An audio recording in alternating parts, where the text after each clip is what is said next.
Hello, welcome to our new podcast, I guess, and it's going to develop into. We'll see how that goes. But to start with, welcome Chris Dover. Hello. To Trapdoor Studios.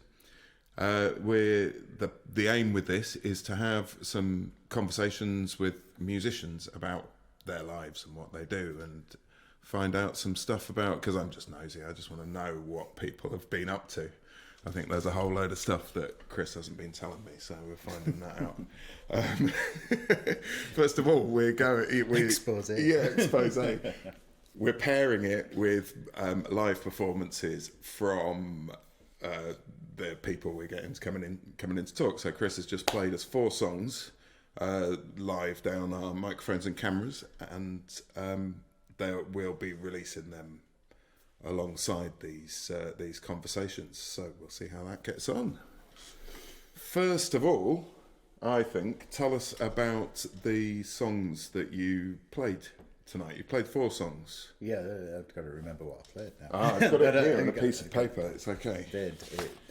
It's a difficult world. It's a difficult world. So I'll go one by one. Yeah. So it's a difficult. What's that about? It's a difficult world. So when I did my first solo record in 2021. Yeah, what year were we in? Was that during COVID? No, it was. So I did a couple After. I did a couple of EPs during COVID. Yeah. That kind of got me back into the singer-songwriter solo thing, and then decided I was going to make a full record. I had a bunch of songs that I'd been writing, and I will maybe touch upon previous stuff. We'll talk more about what came before. But I had a bunch of songs, kind of went through, picked out what I wanted on the album, and I was tracking with my friend Liam. He has one of them really nice Neumann mics. The U87. U87? 87 mic. Yeah. So I was like, and obviously I love Neil Young, and that's kind of what he used. So I was like, oh, you've got one of these. So I was like, well, fuck, let's just do it. It's just me and a guitar. So we did it like the whole thing, just kind of live, me singing into this Neumann. Yeah. And we did a couple of sessions, got the bulk of the tracks down, and my missus, I love her to bits, but she's very much the business side of what I do in terms of you need that. You need somebody that knows how to market you and what to do. And she started going, well, we need to do photo shoots. We need to, put content together for social media and such. And like, don't get me wrong, I love scrolling on Instagram and watching the wrestling highlights and stuff like that. But I'm not really a social media person per se.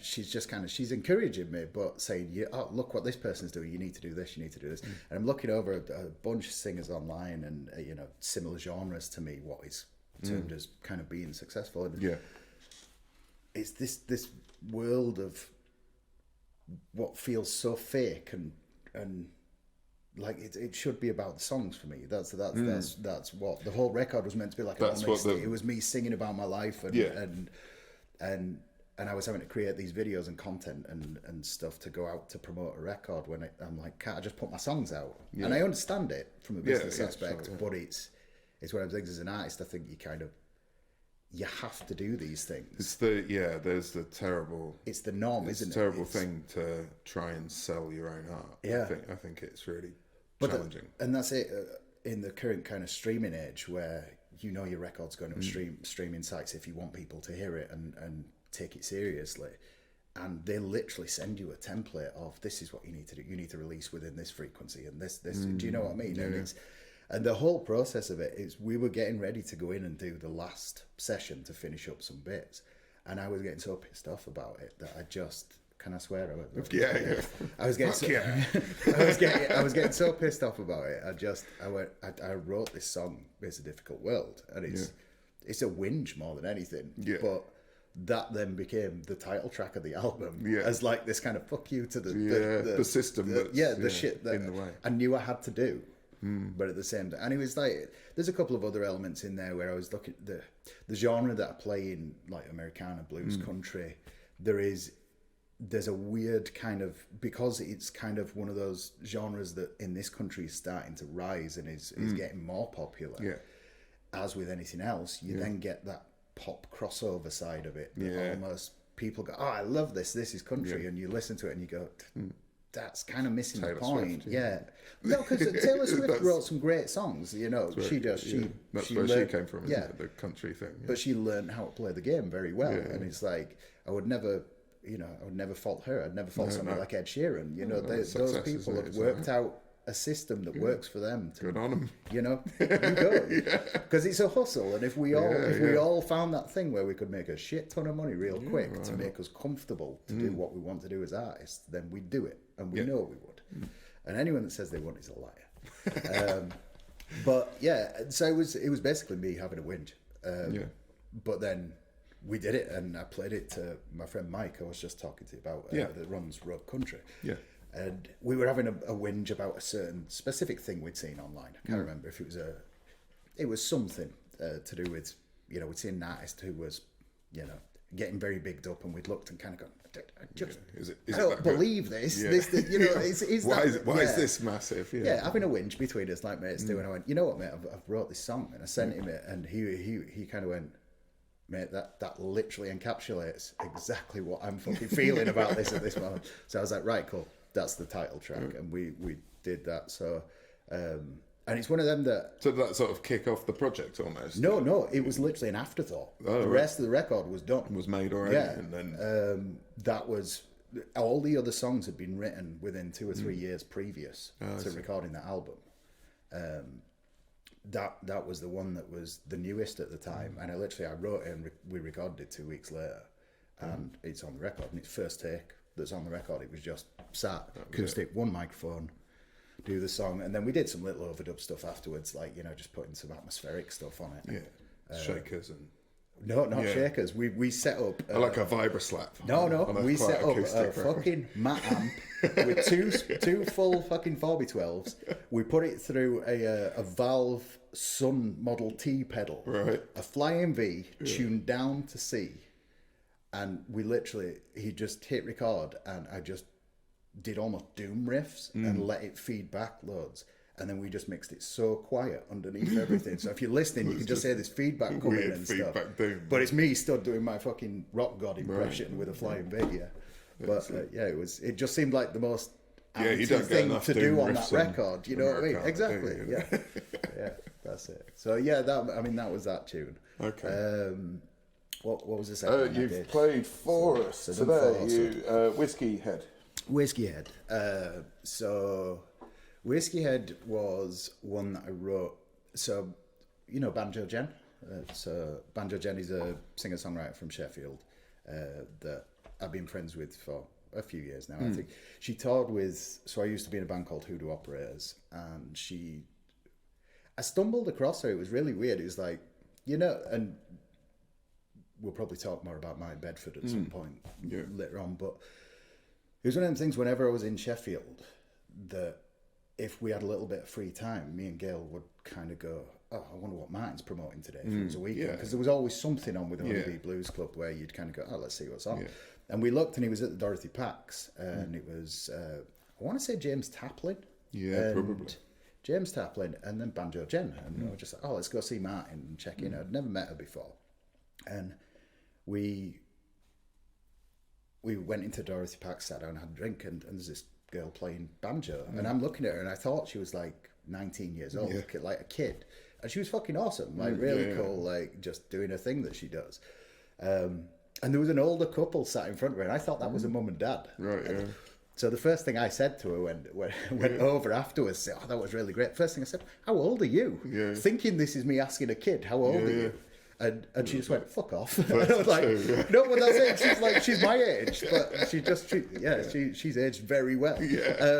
But so we became friends after that. And then she toured with Hoodoo Operators. And after touring, we liked a whiskey, I say sat here with a whiskey, But we used to drink a lot of it when we were out and touring and stuff, and just when we were doing anything, to be fair. And she came out and did a run of gigs with us, and afterwards she will not drink whiskey again because she hates it. But she wrote this song. It's called Whiskey Feet, and it's like the story of a kind of from a female perspective of the female kind of going out, but whenever she gets drunk, she ends up going back to the guy that she knows she shouldn't, but that kind of thing. But it's really upbeat and kind of rocky, and it's got it's got this cool vibe to it. And she always tells the story. She always we're not going there. She always tells she always tells the story that about touring with us, and that's what made her write the song, or made her think up the idea of the song. And after hearing this story, after seeing her a bunch of times afterwards and playing shows and stuff, when I was when was it? So it must have been one of the ones closer to the time of thinking about the album that I wrote. Yeah. As opposed to the stuff that was older. But I just kind of, I thought, it'd be really cool to do, like they used to do call and answer songs. So the Hound Dog's Got Bearcat and stuff like that, the other side to the story. Yeah. So I was like, it'd be really cool to write the other side to this story. So like the guy's perspective. But hers is really upbeat. I'm going to do mine really kind of sad, like the guy's just sat waiting for it to get drunk and turn up. So I wrote the other side and I called it Whiskey Head. And that's where that one came from. So it's like a lot of my songs are very much autobiographical, but that's one of the ones that isn't. It's one of them where I could take her story and use that as the imaginary character that you build. And that's it. And it's like, and it's really cool now when we play shows together, because if I'm first or she's second, we'll finish our sets with the song, and then people can hear both sides of the story as well. So it's fun, and it's one of them nice little kind of just like nods to each other as well in terms of as writers. Because I think one thing I will say for Jenny is she got into writing much later in life, much in the same way that I did as well. So like we were both in his 30s when we started writing songs, but I think that's made us almost kindred spirits to a degree with the way we write, because we've already lived a shitload before we you're not writing those songs that you write when you're a 16-year-old kid. Exactly. Songs, I'm not writing teenage kicks, what I mean? No. So that's where that one middle-aged came kicks. From. Middle-aged kicks. It's fucking old man kicks these days, mate. So that's Whiskey Head. Yeah. And then there was Apple Tree. Apple Tree was one I wrote for my kids. I've got 2 biological kids and then 2 stepchildren, and it was kind of one of them things that me and my partner Kit got together kind of again later in life when we both saw our kids are from previous relationships, and it was trying to write a song of reassurance to them that the dynamic might have changed in separating with their biological parents, but we'd always be there and we'd always make it work. And it was a little bit inspired by the main kind of picking part came from when Justin Townes Earle passed. I binge watched a load because it was middle of COVID, and I binge watched a load of his live performances, and he just had this real weird picking style that I really liked. So kind of the crux came from that. Then obviously the actual lyrical content was just purely just telling the story of kind of I'll be there for you as a parent, and then a little bit the chorus hook kind of came from The Cape by Guy Clark. So it's got this little rundown, and I love Guy Clark's writing. Like he's very much that first record that I did was very much me trying to live my Guy Clark record. You know what I mean? It's like I kind of always have that in my head of you like what your inspiration. It's Freddie King for me. I'm like, well, that's it. But you have your heroes in your head, and you go, well, I don't want to make their record, but what I want to do is do the inspiration justice. The chorus kind of came out a little bit, and if you listen to it back like A Beat, you'll go, oh shit, that's the same chorus. But should have kept it quiet. But that's a fun. It's a fun one to play live because it's light-hearted, it's upbeat, but it's got sincerity to it, and that's it kind of sums up what I've always tried to do as a songwriter is just be honest, be honest, like tell your story. That's the key, isn't it? It seems to be. It's very challenging to put yourself out there, I find. And to have that level of honesty where you're like, well, sometimes it can actually be a bit frightening. But that's it. But to create those things. For me, if you, I want people to kind of listen to it and go, I identify with that. That clicks with me. And I think for somebody, you know, at the age I'm at, with the amount of kids I've got that just lives a normal kind of existence, I think a lot of people can identify to just wanting to do right by the kids and just, you know, absolutely, regardless of circumstances and you know, how everything came to be. Yeah. Just actually, you know what, I brought you into this world and I feel a responsibility to be there for you. And I don't think that's a lot to ask. But I also think it's one of them things that can be, like I say, a connection between people. So definitely. It's one of my... you know, every parent in the world understands that experience, don't they? That's it. And I love playing that song live as well. It's one of them that, like, even though it's one of the lighter kind of ones, it's one of the ones that is a fun one to play. So it's got a nice vibe to it. And then what was the last one? Sweet Angeline.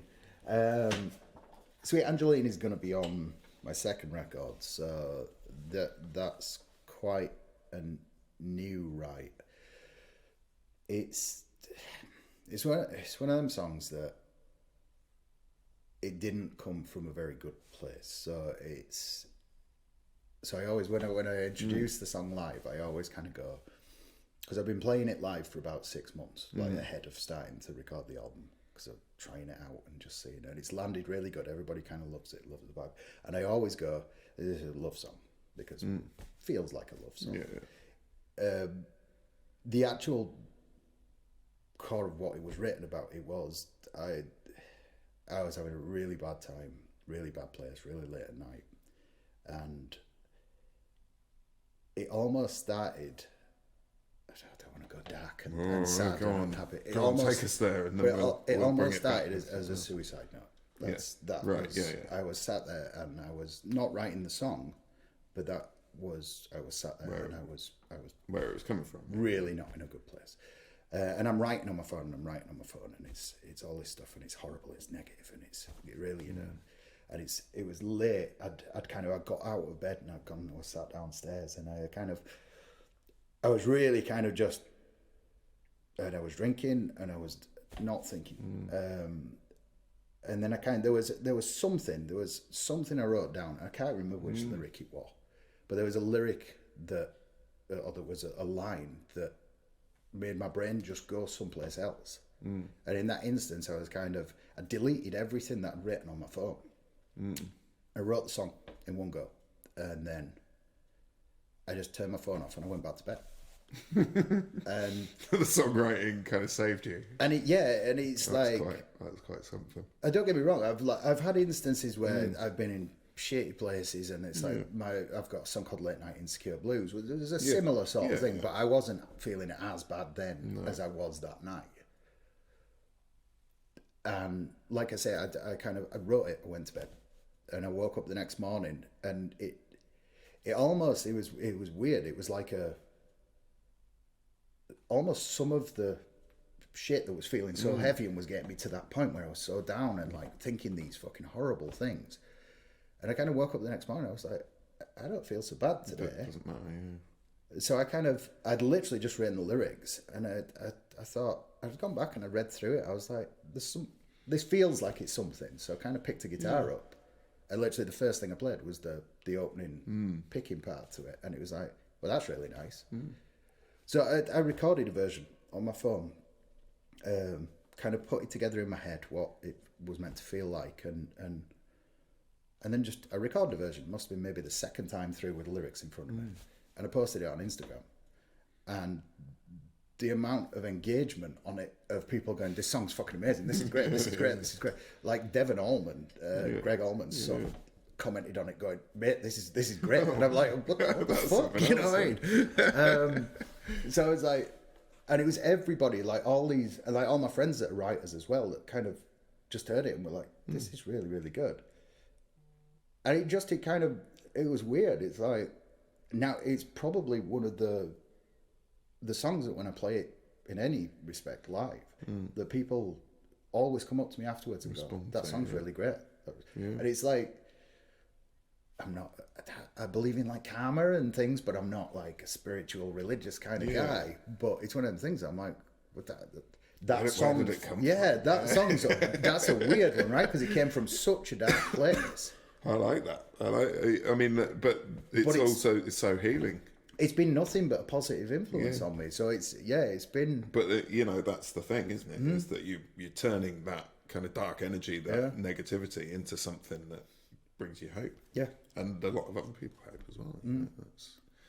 That's pretty amazing. And that's where that song came from, and and it'll be on the new record. So go check it out when it comes out. Come buy that. So how do we? Once the boss has decided when it's coming out, I think it's June. I think she's got it in June. Yeah. And where would we? How would we stay in touch with finding out about these things? Have you got? What's your website? The best thing to follow me on is Instagram, because it's the only thing I really care about. It's the only thing I really.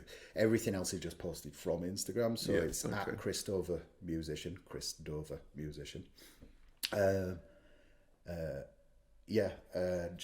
Just all the updates and everything goes through there. So that's the place to keep an eye on. Yeah, great. And then the music will be released to all the usual places where we don't get paid from. Yeah, you should release it on wax cylinder and deliver it on by hand, each one on a bicycle. I do want to do tapes. I love tapes. I love cassette tapes. Well, I've got a cunning plan of doing studio master tape releases. So first generation copies. Yeah. So you order one of those and I'll make it for you and send it out. But finding the customer base, finding the audience. There's not many of us with the stupid collection of tape machines, but you know, how to release music. That's a whole podcast in itself. Listen, what got you interested in music? Because that's the thing, is that like you've been to this really dark place and music brought you back from it. Mm-hmm. What brought music into your life, do you think? How did that come about? My first memory of seeing anything that I liked musically was, I must have been like 4 or 5 years old, and it was Bros. I loved Bros. Excellent. I had the tapes, I had the calendar on my wall. Bros. Yep. That's great. But that's not real music, you know. Well, I mean, but I love that. Yeah. Well, I mean, for me, it was. I probably wasn't much older, but maybe 7 or 8. I remember thinking, I don't understand why people get what's all this fuss about music. I remember thinking that, and then I heard, what was it, Message in a Bottle, and it was. I just went. Well, that beats Bros. Yeah. Well, I mean, obviously, my first influences were very cool. Fine. But no, but it is. It's like that. That isn't really, you know. I mean, I do like the Police, but it's not the sort of thing I've ever been really into. As the first thing that I sort of, it went, right, bing, it's gone into my head. Yeah, I mean, and then my first thing that was like that, where it was like light bulb going off. This is something I want to do. To play. It was Oasis, and it's, I think, an awful lot. That's pretty. Yeah, I think an awful lot of people my age kind of, when you grew up through that time, those guys coming from a council estate, northern council estate, looking shit. They look, and that's the great thing about just looking like the guy in the pub. You know what I mean? And writing these songs that were obviously heavily influenced by people like the Beatles and stuff, but hooky, and you could get there was guitars, and it was. Some of like their first record, some of that record is raw as fuck. It's like, and there's an angst and an anger to it. Yeah, they've got something to say. Yeah. They've got fantastic performances, great stories behind. Oh no, they were always the worst performers. Like they were not exciting to watch. They just stood there, and it was almost shoegaze. But they got the thing going. The kind of attitude. Yeah, that we're going to fuck you off. Yeah. It's like whatever their thing is, that's the performance, isn't it? But that obviously struck a chord with and it did, and that like my first band, the first stuff that I started learning to play on guitar was their songs. But then my mum has great taste in music, so did my dad as well. So like my mum had the Red and the Blue albums by the Beatles, and I think I saw Oasis doing "I'm the Walrus." Oh, the ones where they're looking over the sort of Yeah, side of the, yeah. So it's like the retrospect, like it's almost like a like best compilation, of best each of era. singles. Yeah, and yes, she went, "Oh, I've got this song on vinyl," and she pulled these records out, and I listened to the Beatles, and then it was like. Yeah. And then she was like, "Oh, you'd probably like Jimi Hendrix." So I listened to Jimi Hendrix, or Janis Joplin. Yeah, and it's like the moment I came across Hendrix, I was like, "What the fuck," you know? And all I wanted to be was a guitar player. And then alongside that, in the background was on a Sunday morning hearing my dad playing Johnny Cash in the kitchen, Right, and like singing along, and Roy Orbison, and I never really thought anything about that, but obviously that came back. Yeah, those things are around. But that was like, and then my sisters were really into like hair metal, and so I'd have Guns N' Roses tapes and things like that. And so as I'm just kind of putting pieces together, it all goes this in, stuff doesn't that's it? there, you kind of, listen to this. And I'd, in the same breath, I'd listen to, my mum had a tape of the Blues Brothers soundtrack, so I'd listen to that, Sam and Dave and shit like that. And then I'd listen to Live and Let Die by Guns N' Roses. I remember we had the tape of that in the house, and it was like putting these things on, and all the time my dad's music was in the background, not really paying much. That's what my dad likes, not really clicking. And then I started to get into like heavier rock stuff, like you do when you're an angsty teenager. So you started playing the guitar at this point. Yeah, so I played. What was your first guitar? So first guitar was an Encore acoustic. Oh yeah. It was just dreadnought style. It was cool actually. It wasn't a bad guitar for a first guitar, and certainly for playing like Oasis stuff and that. It kind of sounded like the records, and strings weren't too high. Yeah, it was all right. The action was cool. But then obviously I had Hendrix and AC/DC and Black Sabbath and these kind of heavier kind of influences started to go in. So I was like, I want an electric guitar. And I love the Woodstock Hendrix set.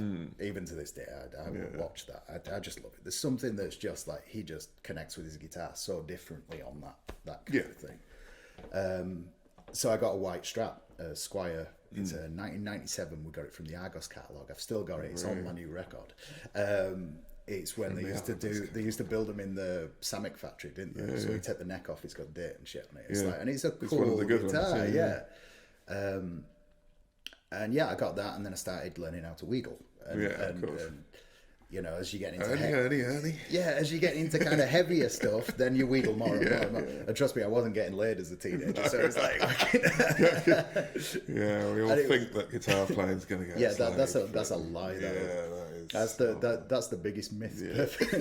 Like, I'm sure it's guitar companies that perpetuate this myth. And I just got really good at wheedling, and it was fun for a while. And I went through this whole stage of wanting to become Slash. I grew my hair out. I used to smoke, have my cigarette, burning my hair all the time. Whilst back in the day, you could smoke on stage. And then so I had a band from being in school then up to my early 20s, the same band. So we started like when I was about 16. We used to play local pubs doing cover versions, and then started writing our own stuff. And I wasn't really writing songs. I was writing riffs, and then the guy that sung would write. And I was just a guitar player in the background. But and it was like during the height of all like new metal, and there was no guitar solos and stuff. So we'd rock up and bust out that kind of thing, and it was a real clash against what was going on at the time. So there was never any buzz around us, excitement around us, anything. It was just one of the things. We were a band that existed. We played some gigs. It was fun. What was the band name? I love band names. We started as Revolver. Best Beatles album. We then changed our name to Opium, and then that fucking Heaven is a Half Pipe came out by a band called OPM. So we changed his name to This Black Velveteen, which was cool. And that incarnation, so the bass player was Johnny Lyons, that plays in Analog Bombs, Bradford band. Our drum. So I'm actually from Pudsey originally. Somebody's got to be. the other three of us kind of met at school and grew up together. Which school in Pudsey? Grangefield. Right. But the drummer went to college in Bradford and he met Johnny there. So Johnny played bass for us, and it was good. It was a good time. We did some funny stuff. We did our first tour. It was a 4-day tour of Yorkshire. You know, Wow. living in the back of a transit. Yeah. Transit tours. Yeah, exciting, man. They're awesome. Playing to like 10 people. Yeah, turning up at venues where they It was fun. They don't want it was it. fun.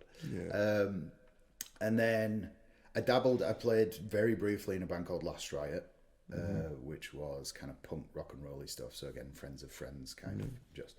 We did a couple of half decent gigs. And then what did I do from there? I pretty much faded into being an adult.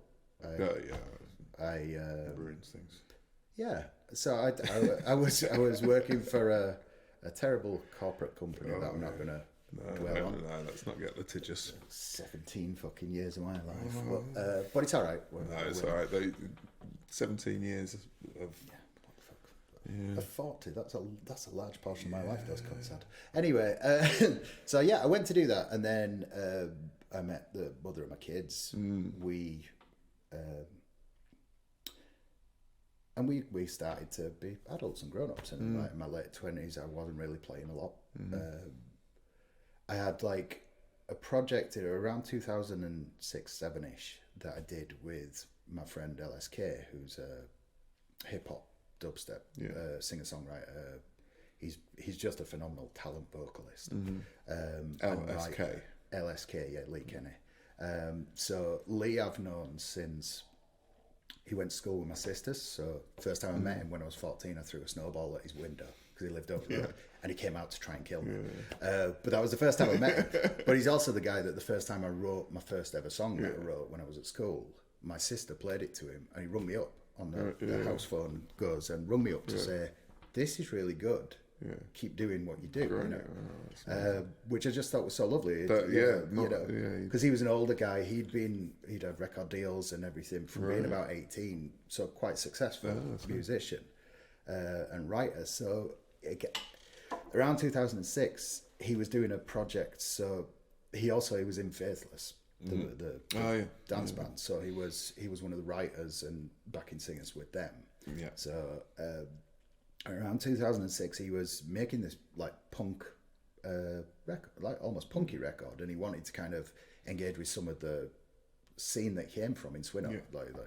So we had this band, and they needed a guitar player, and I got a phone call, and do you want to come see what you think? Yeah. So I came. It was really different stylistically to what I'd done previously. It was like punky reggae based kind of stuff, but it was interesting. It was fun, and we went and. Like the first gig that we did, so we only played 2 gigs in the time. We did like 2 years. We made an album. One of the coolest things about the album was Lee Scratch Perry is on it. So cool. Like he vocalized. You're on the same album as Lee Scratch Perry. So we had this instrumental called Stun Gun, and the picking part on the front of it was something that I wrote. I was given this thing, come up with this thing. So I kind of wrote this weird picking part, and that instrumental he then sent, and Lee Scratch Perry vocaled the whole thing. Wow. So like that was kind of my first dabbling of that's a proper fucking record. Do you know what I mean? That's the thing, and we made this cool record. Nothing ever happened with it. Didn't go anywhere. The first gig we played, Lee, because of his solo stuff previous, got invited to play with the Twang at Birmingham Academy. Yeah. Now I think they wanted him doing his solo thing, but he wanted to take his new project. So we went and supported the Twang, and it was when they were just getting big. So it was a 3,000 sellout around Christmas time. So you've got the band was like 4 guys that had never played big gigs. Yeah. And we're walking out onto the stage, and we weren't even first on; we were second on as well. And it was like, I'm not playing what they thought they booked as well. And it was nerve wracking but exciting. Yeah, of course. Yeah, so that was the first big gig that I did, and we went out. We did that. Then we worked on some stuff, made the record in Wales. So we went to a cool studio in Brynderwyn, I want to say it is. Like old school analog studio, very much like this. But nice vibes. They had one of Johnny Winter's guitars in there, which was cool. Made the record. Nothing really happened. We played one more gig at the Cockpit in Leeds, and then that was it, done. Lee went back off to do the stuff that he did, everyone else. I stayed playing with the guitar player, Kipper, which I think this is how we met, That's wasn't how it? we met. Way Yeah, back. was that last night's Escapade? Last night's Escapades, yeah. So, so me and Kip, we live next to each other. We're great. You know, we still chat and stuff. I don't chat to him as much as I should, and I do need to fucking. I need to reconnect. Yeah. Well, no, he's literally messaged me today. I'm like, oh shit, I need to fucking re-engage for fuck's sake. Like, I just like. Life, man, life. Communication anxieties. I love Kip to bits. Messages that sit there getting more and more ominous. It's pretty much that's what it's like. I can ignore that. Oh no, I'm going to afterwards. That one. But yeah, like love Kip to bits, and we did a bunch of writing together at the time. Because we lived next to each other, he had this cellar where we all rehearsed, you know. So it dwindled down, got to a point where it was just me and him. We were the only ones showing up anymore. So we started doing a couple of gigs, and like the very early nucleus of what became my country blues stuff that I do, what started there, you know. And yeah, I mean, it was one of the things we did a couple of gigs, got to the point where my second baby was born. I think I was pretty much kind of almost done with music at this point. So I was kind of, I wasn't feeling a pull to anything. So your second baby born after you came to us at Factory Street and recorded as the band? Yeah. So the band then sort of dwindled off after that. So the band, so it was a 3-piece, wasn't it, originally? Yeah. So that's, because we... I remember, I have very fond memories of that session. It was really good. I played a bit of harmonica on one of your tunes, and it still sounds banging. You did that thing on the desk on the guitar when we did the Oh Well cover, and I still listen to it going, this fucking ass. It was a great session. It was really good. We made good music. But yeah, that would have been, so I met you through that stuff, didn't I? That was it. Yeah, that's why we. But then so when the band, the drummer kind of faded off and didn't want to do it anymore. Me and Kipper did a little bit of the country bluesy stuff, so that's kind of where up to in the timeline.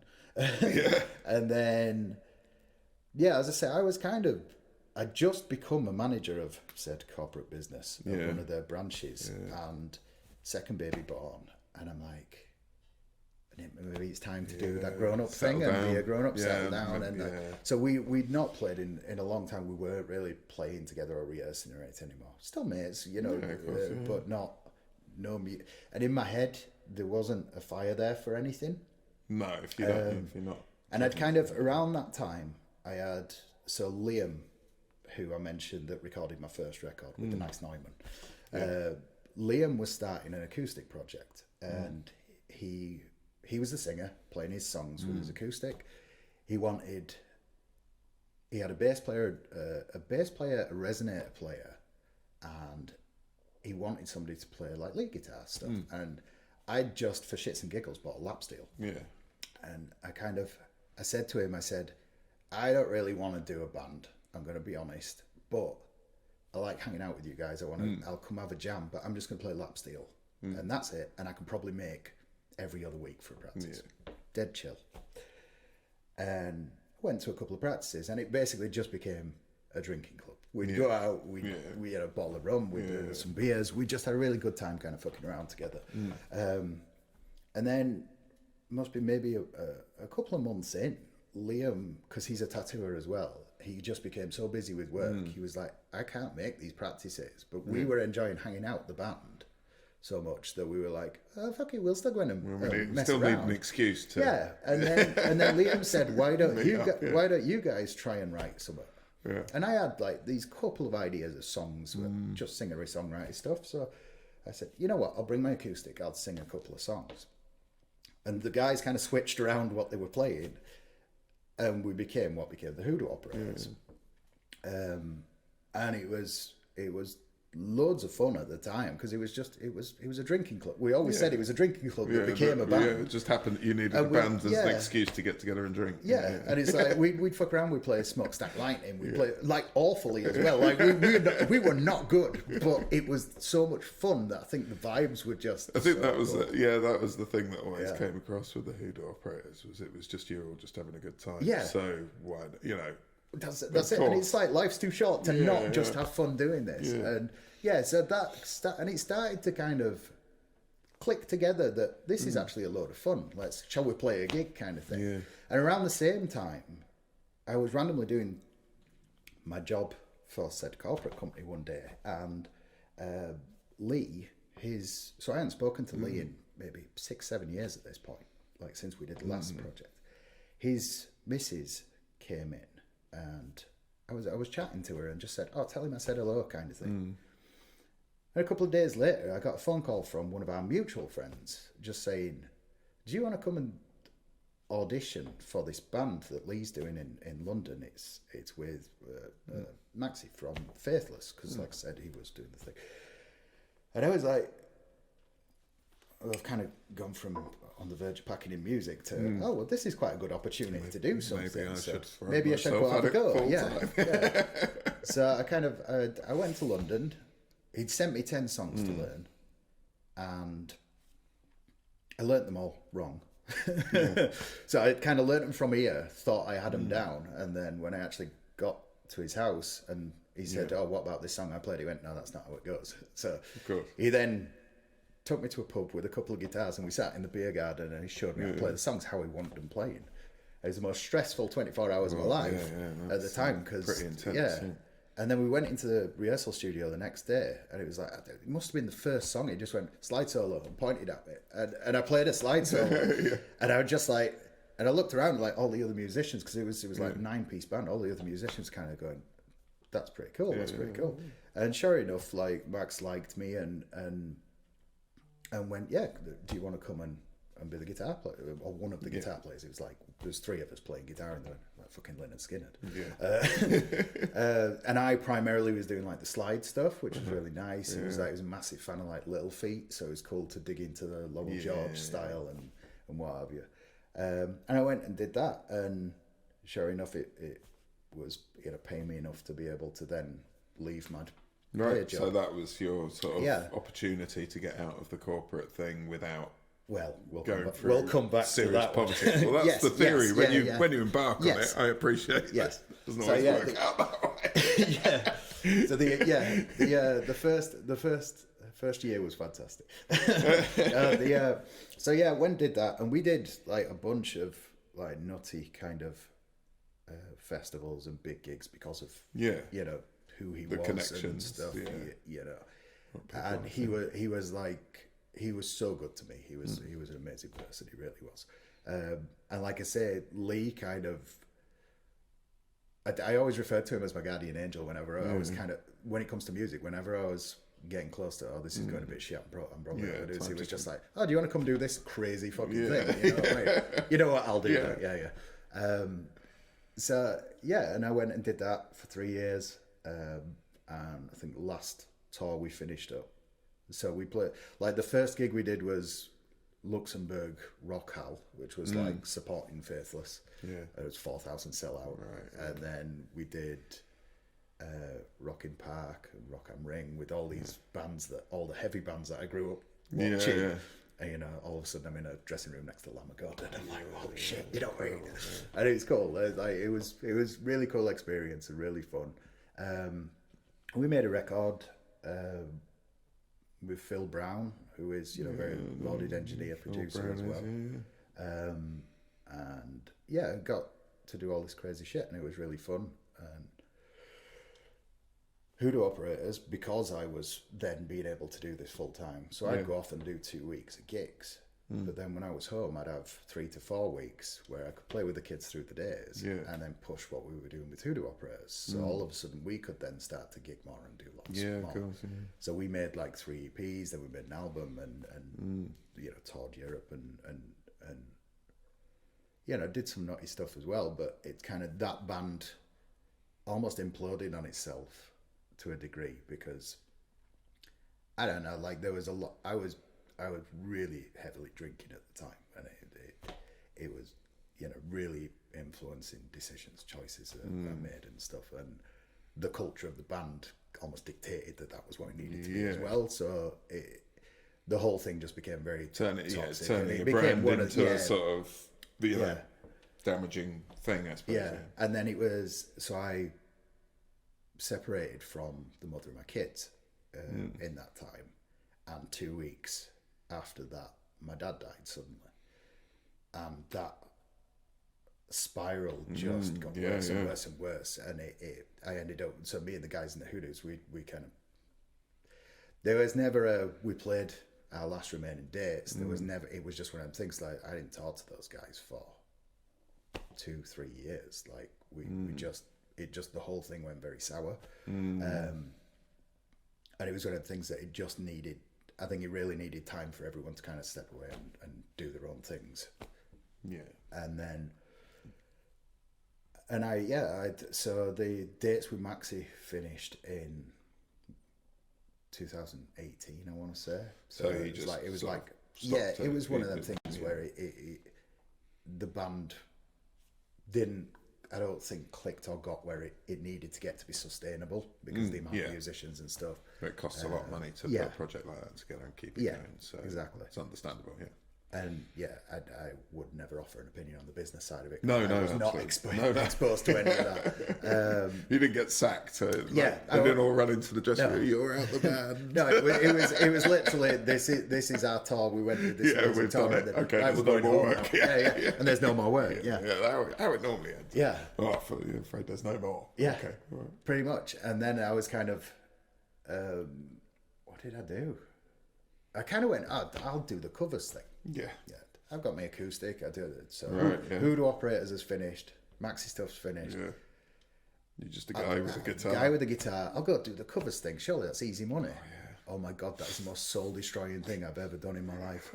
I stuck it about 2 months, and I was like, there's only so many times you can play in a potting shed and you finish your song. Because like, I've got to be honest, I didn't do a lot of covers. I played the majority of my own stuff, but they kept booking me, so I'm going to take the money and take the booking. Do you know? But there's like tumbleweeds blowing by every time you finish Nobody the song. clapped. And you'd occasionally get an old boy who'd come up and go, maybe play something we know, and I'm just like, it's not really what I do. But well, that's your problem. You didn't play music that you didn't want. I wanted to play my music, and it was, so I was like, you know what?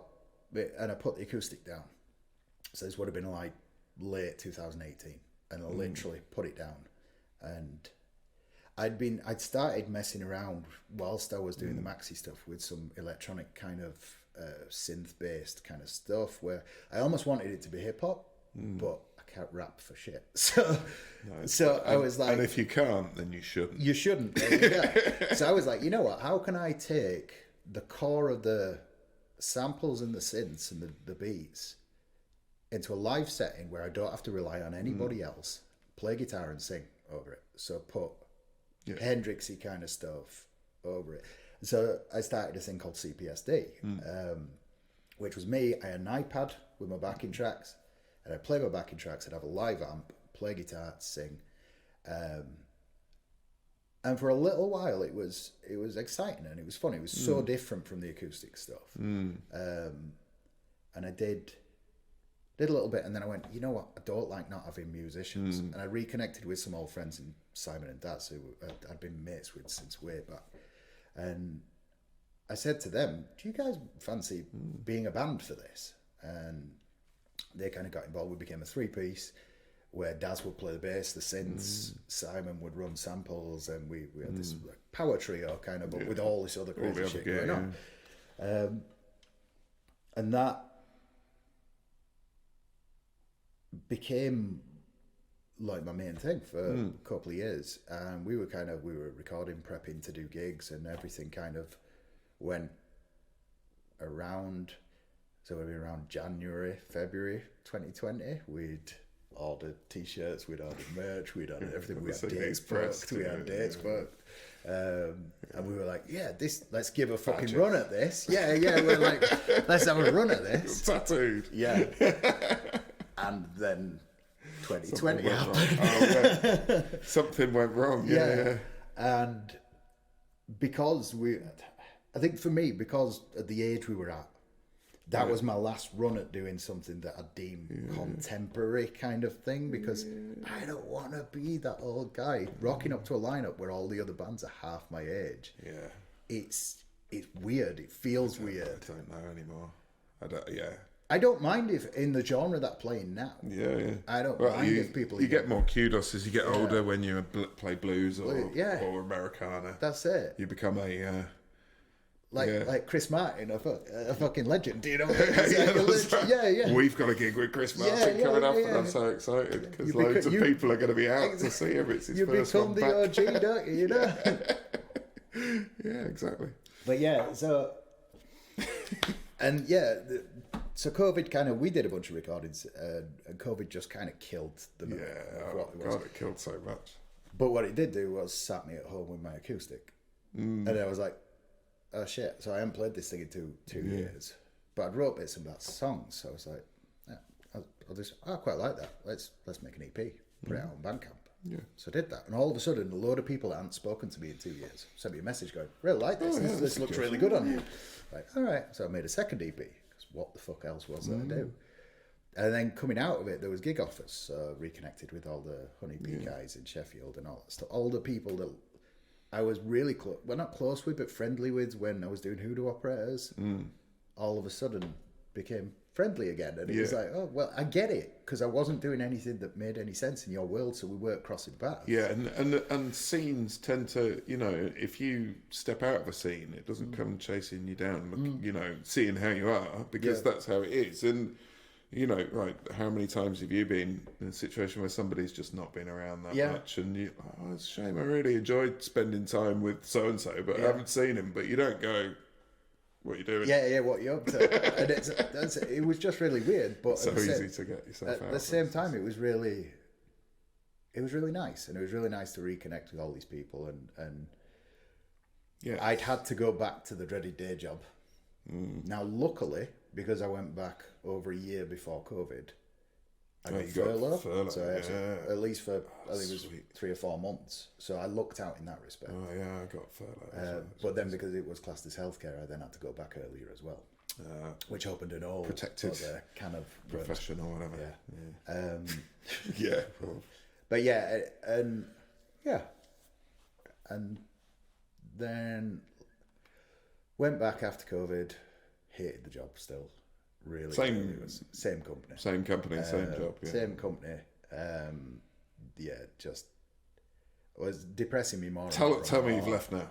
Oh yes, it's finished, right? Well, no, that's where the sunshine on the horizon came. I can't wait. So one of our friends, Nigel, that runs the Underground in Bradford. Yes. So the music, we love Nigel. I played for him a bunch of times over the years, and the venue was in ruins after COVID. Like, of course, been on as it's gonna be. And he didn't have anybody to run the place, and me and Gail kind of got chatting to him about the idea of us going and working at the place. So we kind of put a plan in place, and I got to leave the job, and I went to work there, and I worked shifts on the bar, and then we built up booking people there. And so for the last 2.5 years now, we've been building up the Underground again. So that's kind of and that's like the bread and butter. Where your bread and butter job is. Yeah. But what that does, I'm working in music. I get to work with younger musicians, which is one of the key things. Yeah. I always wanted to be the guy that I didn't have when I was 18, 19. So the guy that goes, oh yeah, come play a gig. Yeah. Do it. Sell tickets Keep like going. this. Yeah. Somebody giving you some feedback, not being negative. I remember, God bless him, I think he's passed now, John Truman at the Cockpit. He gave so many young bands their first gigs. Yeah. But he was such a miserable bastard, like, with it. And it's like, he wasn't somebody that inspired you to want to do more. He didn't really give you constructive feedback. It's almost like some people almost see it as their duty to kind of make it difficult, because if you can get through it, then somehow you've earned something. It. But I'm just like, no, be an open book. All those experiences. Yeah. If someone can avoid having to go through the crap that I went through, then I'll tell them out. Yeah, that's it. So, and that's the last 2.5 years have been an absolute pleasure working on the venue, and it was stressful at first, but it's starting to pick up. Obviously, with the City of Culture coming to Bradford, there's a huge drive around arts and stuff in the city. So, and we've kind of. Do you think so? That's you. You've sort of almost stepped into a kind of central point of music culture in Bradford. Is like the Underground has been going for a long time, hasn't it? It's been their 9th anniversary this year. Right. So, but I think it's amazing for a venue to go that long and through COVID. Yeah. So, and that was the thing. because it was literally just left through COVID, really, as well. So it needed a lot of mold bringing and back to life. paint and- Yeah. But, and it was just, and I think Nigel's one of them people that has amazing ideas, a really good heart of what he wants to do. He's always wanted to help young musicians. And he's never really had the people in place that could facilitate his dreams, his goals. Yeah. And I think that's, I mean, I spoke about Gail before, but she's amazing, and she is she's great at making these things come to life. So it's just been, lots of arguments, lots of fighting through things, but it's really rewarding for, every time, we get a big show through. So somebody like Electric Six or Arrested Development or Space, those shows are great. But then I'll have a night. Telling you about the kids, the liabilities for best name as well. Yeah. They're like tiny Bez on steroids on stage, and they were exciting. And I'll stand there like the old man at the back of the room watching this kid, do his thing, but just going, fuck. I remember when I felt like that. That's what I want to give a stage to. Yeah. And alongside that as well, giving stages to people like the hip hop musicians in Bradford. There's a lot of those guys that don't really get afforded opportunities because of the negative side of what comes with the genre of music. Yeah. We've run some events in there that have been exciting. Have you had that lad that rides around on quads and I'm a chav, I'm a whatever? I can't rap, so I don't know. I even. It's big hit. Like Bradford Boys or something they're called. I have a funny feeling we have had him. I can't remember it's quite a thing.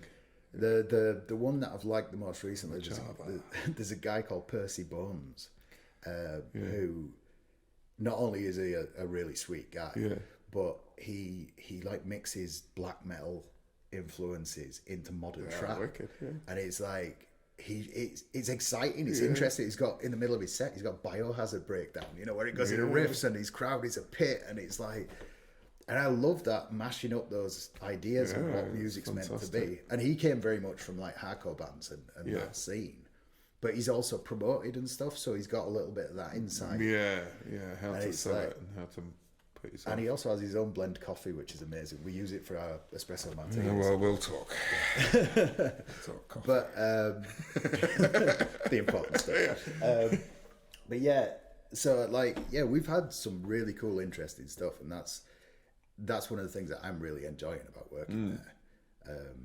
Is just there is a lot of talent in this city. There's a lot of it's amazing. A lot of great writers. Somebody like Red Shakes, which a young indie kid, but we've been putting his music out for him, like putting his records out and stuff. And he's one of them that he just brings these lovely indie pop songs, but they're just great.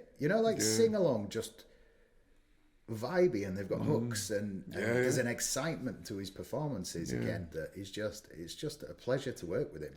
And he's somebody who works 3 times as hard as us who are helping him out, which that's the kind of Ellis and Bron that you work with, the Hazel James, those guys. They are working their asses off. Seriously working. They are just, but that's it. They are so good.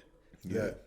And as an older dude releasing music, that inspires me as well. Yeah, I look at what they're doing and I'm like, oh no, I've got to get my shit together and sort that out. Yeah. But that's cool. That's creating that cycle thing where, like I say, I feel like a vampire at times where you're just living vicariously off the youth.